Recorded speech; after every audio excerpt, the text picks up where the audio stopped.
ODD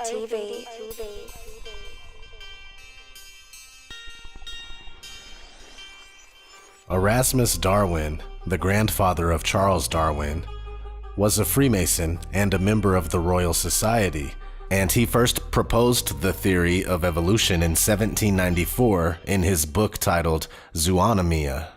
Erasmus suggested that all life had evolved from one common ancestor, which over time branched off into all the species we see today. Charles Darwin, also a member of the Royal Society, picked up where his grandfather had left off and continued to mold the theory of evolution. But let's back up a little bit. What is the Royal Society?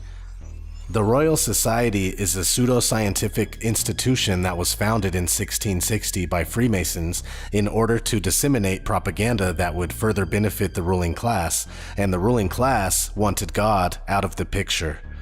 Before the advent of the British Royal Society, science, the study of natural phenomena, and theology, the study of God, were inseparable.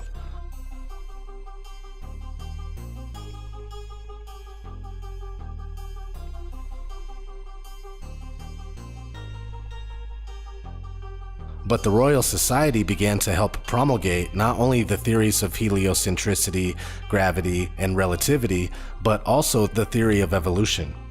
All theories which attempt to push God out of the minds of men, women, and children everywhere. If the theories of heliocentricity and evolution were true, that means the Bible would lose credibility in many areas.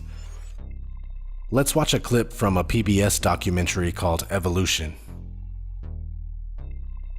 Any contribution to our natural history from the pen of Mr. Charles Darwin is certain to command attention. His latest publication, The Origin of Species, is manifestly regarded by him as the opus upon which his future fame is to rest. Mr. Darwin claims that every living thing, every fish, plant, fungus, fly, elephant, man, turnip, are all equally the lineal descendants of the same common ancestor.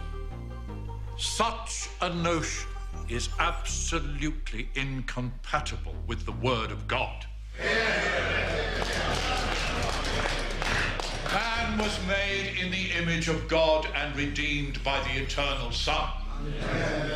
Natural selection is an ingenious theory for denying the working and therefore the existence of the Creator. That's basically it. They put it out there. Now back to Charles Darwin. His book On the Origin of Species was published in 1859, and it later popularized the theory of evolution.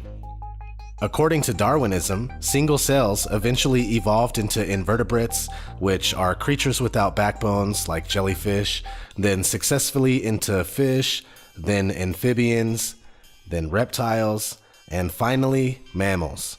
Darwin said this occurred from creatures adapting to environments. If, as evolutionists claim, bacteria evolved successively into invertebrates, then fish, amphibians, reptiles, and then mammals, there must have been countless transitional stages. Think about it. For a fish to become a land creature, turning its fins into legs, would require new bones, new muscles, new nerves, and while it was adapting to life on land, a whole new breathing system. Since this supposedly happened from chance mutations, which are very rare events, a massive amount of creatures would have to live and die during the intermediate period. So where's the evidence for these transitions? Among bacteria, invertebrates, fish, amphibians, reptiles, and mammals, there are many thousands of species, but no intermediate species between these groups. That's one reason why Carl Linnaeus, father of taxonomy, the science that classifies living things, was a creationist. Evolutionists try to explain the missing intermediates by saying they all became extinct. It's a convenient way to say we don't have any proof. A better reason for their non-existence is that they never existed. I'm here to tell my people it's time to stop believing bullshit. Just cause a motherfucker tell you bullshit with a straight look on their face. We too old, we too smart, we too motherfucking good to believe shit don't make no fucking sense. You too old to be believing in evolution with your stupid motherfucking ass. Evolution say people came from monkeys, and the question is, why is there still monkeys, you dumb motherfucker, you? Is these the retarded monkeys? They didn't turn into people just yet. Get your stupid ass the fuck out of here. So with all the problems of evolution theory and the lack of evidence, it's easy to see why people weren't buying it at first. Enter Thomas Henry Huxley, Freemason and fellow member of the Royal Society. Known as Darwin's bulldog for his fierce defense of the theory of evolution, by relentlessly defending the theory, he helped familiarize the public with it to a large extent. So now the Darwins and the Huxleys establish a relationship for future generations. Again, most of the members in both families are Freemasons and Fellows of the Royal Society, which was started by Freemasons. Just in case you happen to be unaware of who the Huxleys are, let's look at the family real quick in Wikipedia. The Huxley family is a British family of which several members have excelled in science, medicine, arts, and literature. The family also includes members who occupied senior positions in the public service of the United Kingdom. The patriarch of the family was the zoologist and comparative anatomist Thomas Henry Huxley. Thomas Henry Huxley's grandsons include Aldous Huxley, author of Brave New World and Doors of Perception, his brother Julian Huxley, evolutionist and first director of UNESCO, and Nobel laureate physiologist Andrew Huxley.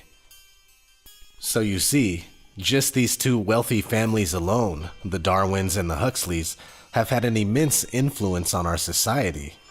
Let's look at some of the work of Aldous Huxley, specifically his book Brave New World, published in 1932, which presents a future where humans are no longer born, but cloned, hatched in incubators to perform predetermined roles in a worldwide corporate slave state.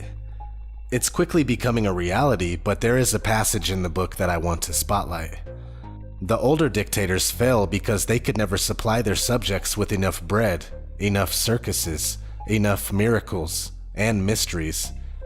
Under a scientific dictatorship, education will really work, with the result that most men and women will grow up to love their servitude and will never dream of revolution. There seems to be no good reason why a thoroughly scientific dictatorship should ever be overthrown. Just that alone gives us insight to how the Huxleys and the Darwins thought. I recommend reading this book. It's not only prophecy, but it's planned prophecy, if that makes sense. It's not authentic, but forced to happen, and average readers will think the book came true on its own. But it was the plan of the ruling class all along. Now let's look at Aldous Huxley's brother, Julian. Julian Huxley was a prominent advocate for eugenics, the science of improving a human population by controlled breeding to increase the occurrence of desirable heritable characteristics.